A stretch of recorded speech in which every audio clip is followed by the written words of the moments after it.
Well, guys, I think I've fallen in love with this series, hence why the part 3 is coming literally right after a part 2.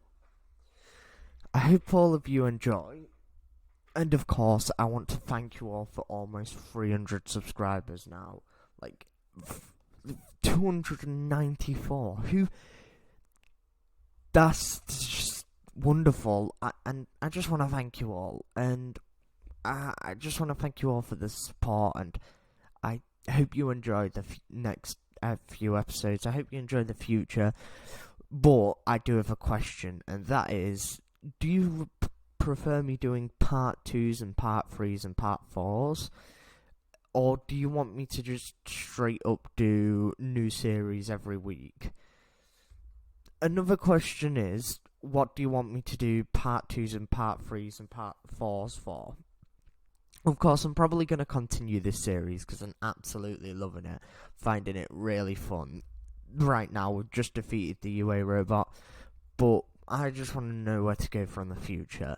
Of course, if you are new here, I recommend you jumping back to part 1. There will be a playlist for all of this. I also recommend you guys like and subscribe. That's to see whether there'll be any new parts.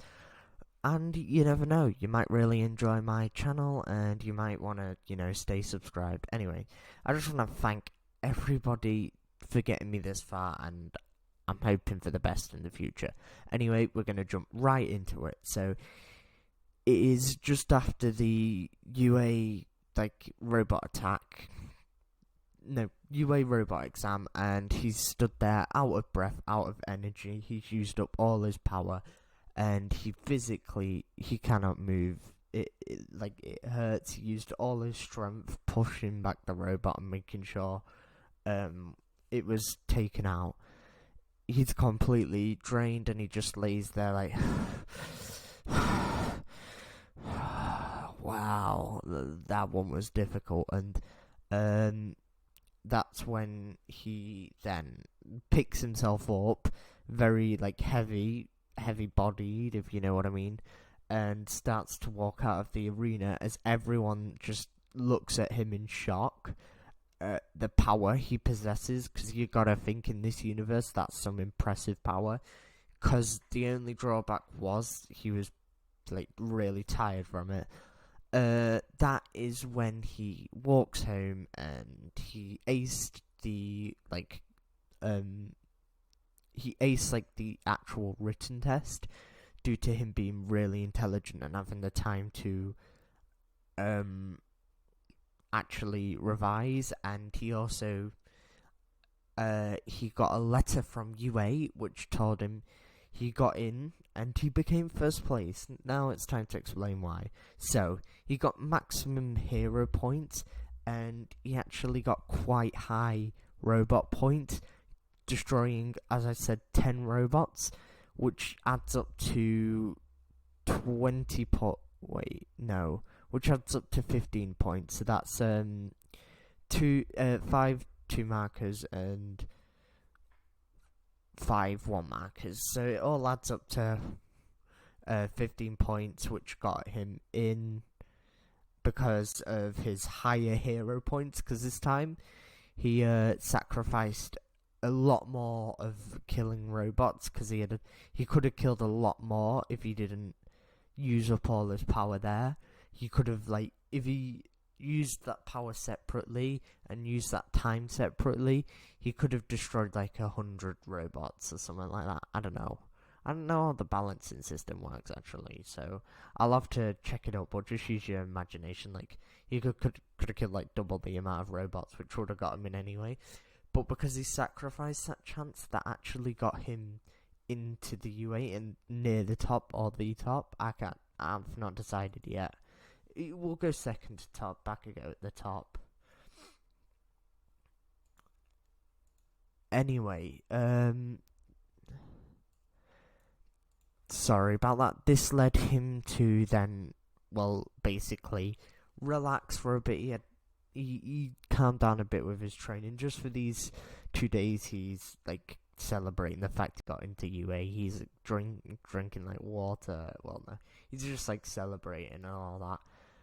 And then that marks the day he goes to UA. So he's walking into He's walking into class. He's quite out of his mind, and that's when he is stopped by the girl he saved, and she just came to kind of thank him. And of course, he was told about her wanting to give him some of his points. Her wanting to give some of her points if he didn't get in. But then they reassured her that he got in, which made her happy because she wanted him to get in. And then actually said and asked him, "Oh yeah, what class are you in?" Being a bit more confident, Deku confidently-ish more said, "Oh, class 1A, what about you?" And that's when Uraka responded with, "Class 1A, I think we're in the same classroom." And this put Deku a bit at ease, because he still doesn't, he's not quite fond of Bakugo. And, wait, did I make him, yeah, we'll just retcon him whatever I said. He's not fond of Bakugo, and he is not that fond of Ida. This then leads into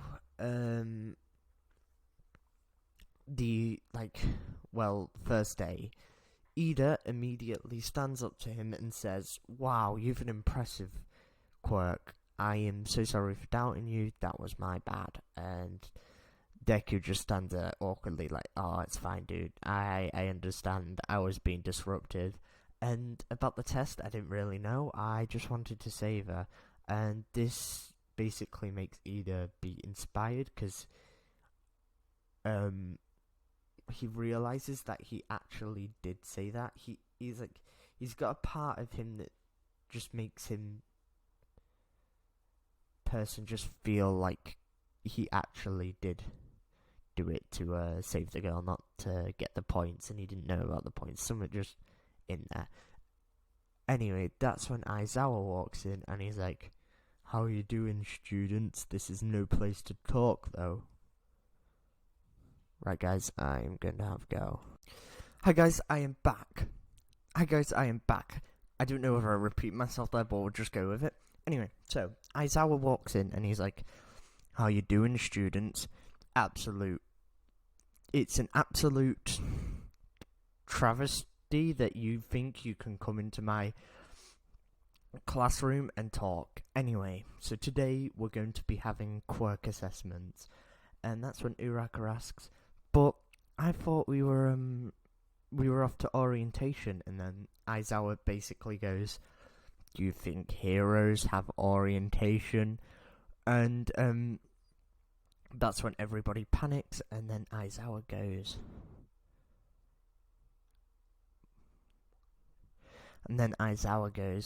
"Oh yeah, and the student that comes last will be sent out of UA and will never be accepted back here again, and will never become a hero." This puts everybody on edge, including Deku, who then decides to go all out with everything. So he starts off with the ball throw. Bakugo, of course, does the ball throw. He gets it the same distance as Cannon, so does everybody else. But Deku starts with the ball throw, putting it all into strength, manipulation to make him muscle augmentation to make him as strong as possible. And he throws the ball really kind of far.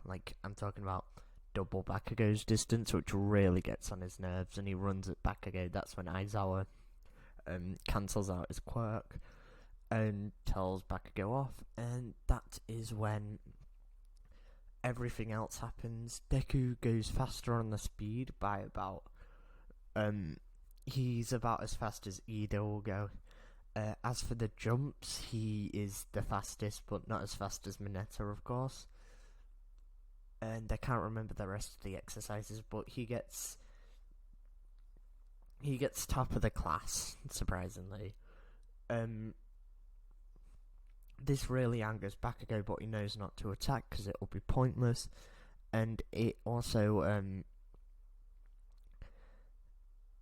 means Mineta is in dead last place, but he doesn't get kicked out because Aizawa sees himself in him and actually sees potential in him, so he's like, I'm gonna keep you anyway.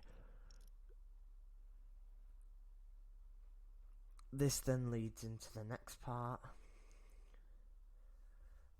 and I just got a notification, and thank you for 295 subscribers. A little shout out to Lazy Foxy who just subscribed. You're amazing, keep it up. Anyway, so I'm gonna try and get back on track of the story because I've died a bit. So let's go from basically Aizawa keeps everybody in the class, and then it's time for the All Might training arc, I guess you could call it. This of course first starts with the only battle that's bigly impacted is Deku versus Bakugo. So it starts off usual with Deku actually capturing Bakugo's right hook, but this is where the fight gets a little bit boring because he uses muscle augmentation to basically, instead of swinging him over his shoulder, he realizes what the gauntlets do, so he punches it, which actually smashes Bakugo's gauntlets, and then punches the other one, but not his hand, and smashes his other gauntlets. That's when Bakugo goes, damn nerd, and blasts himself backwards, preparing for a big explosion, even though he's not meant to without his gauntlets. So what Deku does, he puts all his lightning into muscle augmentation again, picks up a racket and runs into a corridor whilst Bakugo's about to explode. Bakugo wastes his explosion, which pisses him off, of course. Sorry, annoys him. So, and it means that Bakugo's kind of worn out and can't catch back up. So, anyway, sorry, I'm really losing track here, aren't I? Right, so Bakugo then can't catch up due to being out of stamina, but to make sure that he can't, Deku actually stays behind, and what he does, he capture takes him whilst he's out of stamina on the ground. This is when Deku then runs back up, and he realizes the building has electrical wires. So what he does, he reaches his hand in, and he puts some of his electrical power into the electrical wires to get the layout of the building. That's when he realizes where Ida is due to disturb. I don't know. He just gets a whole reading of the building and actually hacks in. No, he gets a whole reading of the building, so he knows where to go and where the stairs are. So he checks every room. This is at Ida's speed because of his muscle augmentation, whilst leaving Uraka behind to just walk up the staircase because he told her the directions. So he's checking every room as he goes up the staircase. This then leads into the room where the bomb is, and he realizes this and actually runs away, picking up Uraka, running back to the room, and then getting ready to fight together. So realizing what Uraka's quirk is, he starts off with asking her to float him, which she manages to do. She floats him enough that no, not floats him, sorry, makes his clothes lighter. This is enough to make Deku faster than Ida, which is enough for him to basically overpower him in speed, and he also overpowers him in strength then. So basically it's like a fight. It starts off with Ida trying to kick, but Deku basically runs out of the way and goes we'll go Lightning Fist Smash. This is a direct contact to Ida's face, actually smashing his glasses, which Midoriya feels bad for, but no, we'll make it a direct hit to the side, like his arm, which pushes him away without damaging too much, which Deku did on purpose because he doesn't want to damage him. But it's enough to like push him away for him to pick up the bomb and actually win the exercise, which really impresses All Might for him to go against such strong opponents and still win with minimum damage and minimum attacking to the villains slash opponents, because a hero won't go out brutally hurting every villain he sees. Anyway, this is where I'm going to leave this episode. Yet again, I want to thank you guys for watching. This has been amazing. I'm actually going to have to clip this one together, so if you're wondering why there was a mini, clip in the middle, and I'm so sorry for being distracted throughout this video, I'll try not to be distracted through other videos. I just want to thank you guys so much for subscribing, and keep it up. Please, I'm begging you, by the time this video comes out, I just really want 300 subscribers. So if you guys could get me there, you're absolute legends. And you've nearly got me there, and that's what makes you absolute legends. So yet again, I want to thank you all for subscribing, and wish you a good afternoon, because this comes at 12 o'clock like any other video. So thanks for subscribing, goodbye.